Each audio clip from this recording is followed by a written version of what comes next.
What are some of the varying attributes that an organization needs to consider when selecting their hardware devices? When we look at the mobile devices, there's probably a good 5 or 6 main attributes that we recommend people consider. One of them is just the overall size of the device, right? And so is it something that the person is going to carry all day, in which case you're looking at a smaller screen size in order to make that a personal device.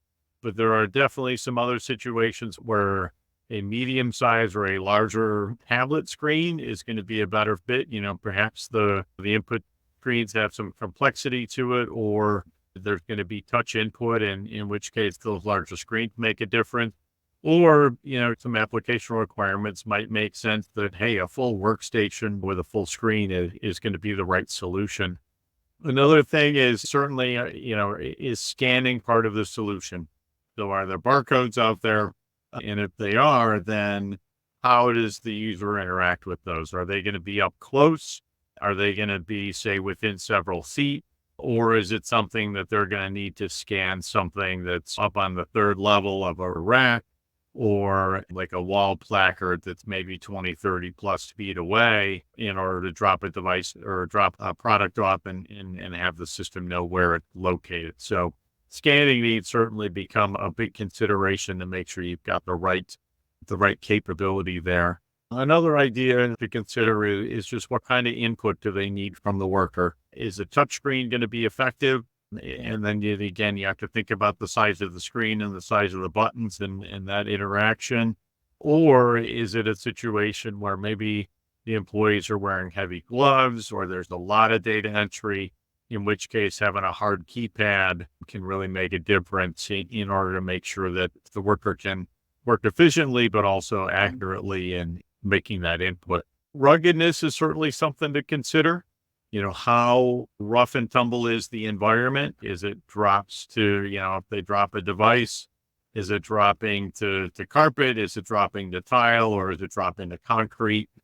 And temperature played a part of this too. A drop to concrete at room temperature is different than a drop to concrete if it's -10. And so temperature certainly, and understanding, the different ranges that the device might go through, because, maybe the customer has ambient temperatures, coolers, as well as freezers, and that device has to transition and be able to handle those environments. Or, again, if it's a freezer environment and that device needs to work for a significant period of time in that cold or frozen environment, then, a specialized device is definitely appropriate for those situations. Dave, those are all great points. And something else that I know some of our clients and partners have run into is the number of shifts, whether it's, one shift or multiple, 2 or 3 shifts, but they're sharing the devices. I know that battery life has come into play. Touch a little bit on that. Yeah, that's a good point.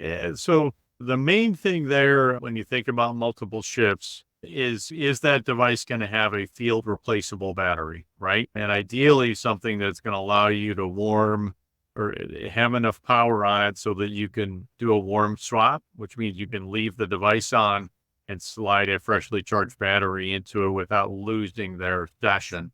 Anybody that's in that multi-shift environment, certainly we'd recommend, looking at devices where you can have spare batteries charging and then utilize the more expensive device across multiple shifts, as opposed to having a ready charged battery and device for each person for every shift.